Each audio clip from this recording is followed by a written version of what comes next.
السلام علیکم دوستو امید ہے آپ سب لوگ ٹھیک ہوں گے۔ بلال آٹو کی جانب سے آج ہم آپ کے لیے ایک نئی ویڈیو لے کے آئے ہیں۔ اس ویڈیو میں ہم آپ کو آئل چینج کرنے کا طریقہ بتائیں گے۔ یہ ہے جی سیریز 70، ہم اس کی جو آئل گیج نکال لیا ابھی ہم آپ کو یہ بتائیں گے کہ آئل کو کس طرح چیک کرتے ہیں۔ یہ آپ دیکھ سکتے ہیں یہ کافی حد تک کالا ہو چکا ہے، اور اس طرح ہم اس کی تھکنس دیکھیں گے تو اس کی جو تھکنس ہے وہ بھی بالکل ختم ہو چکی ہے، اور آئل بھی بالکل ختم ہو چکا ہے۔ تو آج ہم آپ کے سامنے سیدھی 70 کا آئل چینج کرنا کا طریقہ بتائیں گے۔ تو یہ جی اس کا آئل نٹ، کوشش کریے گا کہ یہ جو 17 نمبر کا آئل کا نٹ ہے اس کو کھولیں۔ اس کے ساتھ ایک نمبر کا ہوتا ہے، 14 نمبر کا ہوتا ہے ساتھ، اس کو آپ نے نہیں کھولنا، بھولے سے بھی نہیں کھولنا، کیونکہ وہ ٹینشن کلی کا ہوتا ہے اور ہوتا ہے وہ۔ تو احتیاط کے ساتھ آپ یہ والا نٹ اس کا کھولیں۔ 17 نمبر کا نٹ ہوتا ہے، آپ کسی بھی گھوٹی کی مدد سے، چابی کی مدد سے کھول کے اس کا آئل نکال سکتے ہیں۔ یہ آپ دیکھ سکتے ہیں اس کا آئل ہم نے کافی نکال لیا ہے، اور مکمل آئل کو نکالنے کا طریقہ یہ ہے کہ آپ جو بائک ہے وہ جس سائڈ پہ آئل والا نٹ ہوتا ہے، مطلب کہ جس سائڈ پہ یہ آئل والا نٹ اس سائڈ پہ ہے، رائٹ سائڈ پہ ہوتا ہے، آپ اس طرف بائک کو تھوڑا سا جھکائیں، ایک سائڈ پہ کر دیں، تاکہ آئل جو ہے جو اندر جمع ہوا ہے، جو باقی جو گندا آئل ہے وہ بھی نکل جائے، تاکہ جب ہم نیا آئل ڈالیں تو وہ اس گندے آئل کے ساتھ مکس ہو کے جلدی گندا نہ ہو جائے، اور جو کچرا شچرا ہو وہ نہ جائے۔ تو اس طرح آپ بالکل تسلی کر لیں کہ بالکل آئل جو ہے وہ آپ کے بائک سے نکل چکا ہو۔ تو جب آپ کا آئل بالکل نکل چکے تو آپ دوبارہ یہ 17 نمبر کا نٹ ہے اس کو آپ بالکل ہاتھ کے ساتھ لگائیں،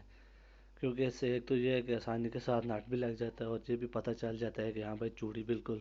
جو ہے وہ سیدھی جا رہی ہے۔ تو یہ آئل والا نٹ آپ 17 نمبر کا یہ پانا آپ دیکھ سکتے ہیں، یہ 17 نمبر کا پانا ہے جس کے ساتھ ہم آپ کے سامنے یہ بھی ٹائٹ کریں گے، یہ دیکھیں، اور کوشش کریں کہ اس کا جو آئل کا نٹ ہے یہ بہت ہی نازک ہوتا ہے، کیونکہ یہ پلہ ہوتا ہے، مین پلہ، تو اس کو بالکل اتنا زور لگائیں کہ جس سے آپ کو تسلی ہو جائے کہ بس یہاں سے آگے جو ہے وہ آئل لیکیج نہیں ہوگی۔ تو یہ ہم اس کے اندر یہ آئل ڈالیں گے، 700 ml آئل ڈلتا ہے اس میں۔ یہ آپ زک کمپنی یا کوئی بھی کمپنی اٹھا لیں، ہم اس کے اندر زک کا آئل ڈال رہے ہیں، 2050 اس کا گریڈ ہے۔ تو کوشش کریں کہ آپ جو شروع سے آئل ڈال رہے ہیں اپنی گاڑی میں وہی آئل یوز کریں، جس سے آپ کی گاڑی کو جو ہے وہ نقصان نہیں پہنچے گا، دھواں شواں نہیں مارے گی۔ اور اگر آپ کسی ایسی جگہ پہ ہیں جہاں پہ آپ کو وہ آئل نہیں ملتا، اویلیبل نہیں ہے، تو آپ کسی اچھی کمپنی کا آئل یوز کر سکتے ہیں جس کا گریڈ یہی ہو یا اس سے اچھا ہو، کیونکہ اگر آپ کسی عام سی کمپنی کا لو گریڈ کا آئل یوز کریں گے تو جس سے آپ کی گاڑی کی جو رنگز ہیں، پسٹن رنگز، وہ کافی حد تک نقصان پہنچے گا ان کو، اور آپ کی گاڑی دھواں مارنے شروع کر دے گی۔ اور آپ اچھے سے اچھا کوئی بھی کمپنی کا آئل یوز کر سکتے ہیں، کسی بھی کمپنی کا آئل، لیکن اچھا آئل ہونا چاہیے، کمپنی کا بہترین آئل ہونا چاہیے، وہ آپ یوز کر سکتے ہیں۔ یہ آپ آئل دیکھ سکتے ہیں، یہ اس میں ہم نے 700 ml کا آئل ڈالا ہے، یہ آپ کے سامنے۔ تو ابھی ہم آپ کو گیج کے ساتھ بتائیں گے کہ آئل کتنا ہونا چاہیے، اگر آپ کو کبھی ضرورت پڑ جائے آئل چیک کرنے کا تو ہم آپ کو بتائیں گے کہ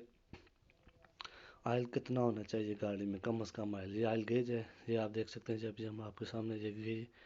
اور یہ دیکھ سکتے ہیں جو فل اوپر تک جو اس کا یہ فلیٹ حصہ ہے، یہ پورا جو ہے وہ آئل کے ساتھ لگا ہوا ہے، یہ یہاں تک آپ دیکھ سکتے ہیں۔ امید ہے آپ کو ہماری ویڈیو پسند آئی ہوگی۔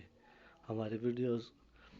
کو زیادہ سے زیادہ لائک، شیئر اور کمنٹ کریں، اور ہمارے بلال آٹوز جو چینل ہے، ہمارا آن لائن کانٹیکٹ چینل ہے، کانٹینٹ چینل ہے، اس کو آپ سبسکرائب کرنا مت بھولیں، تاکہ ہم آپ کے لیے مزید اچھی اچھی ویڈیوز لے سکیں اور لا سکیں، اور آپ ہمیں اچھے کمنٹ سجیشن بھی دے سکتے ہیں، جو کہ ہم امپرومنٹ کرنے کے لیے ویڈیوز کو ہم استعمال کر سکیں۔ اللہ حافظ، بہت بہت شکریہ آپ لوگوں کا، اور سبسکرائب کرنا مت بھولیے گا۔ Thank you.